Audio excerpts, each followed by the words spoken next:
ফুলকপির এই ইউনিক রেসিপিটি মনে হয় না আগে কখনো খাওয়া হয়েছে। বিকেলের নাস্তায় চায়ের সাথে ও গরম গরম ভাতের সাথে একদম জমে যাবে। একটা ফুলকপি এরকম মাঝারি করে কেটে ধুয়ে পানি ঝরিয়ে নিয়েছি।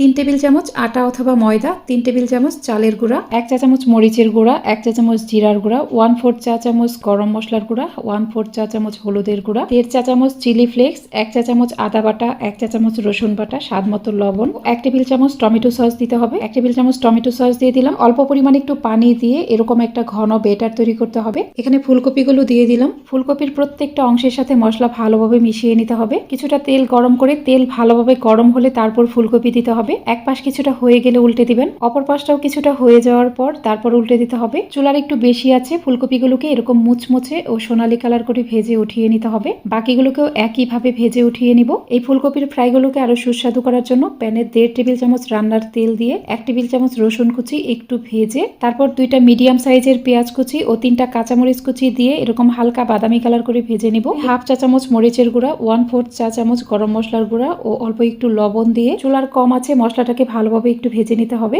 ভেজে রাখা ফুলকপি দিয়ে দিলাম। ফুলকপি দিয়ে একটু ভেজে নেওয়ার পরে কিছু ধনেপাতা কুচি ও খুবই অল্প পরিমাণে একটু লেবুর রস দিয়ে এগুলো আবারও কিছুটা ভেজে নিব। খুব বেশি ভেজে ওভারকুক করে ফেলবেন না।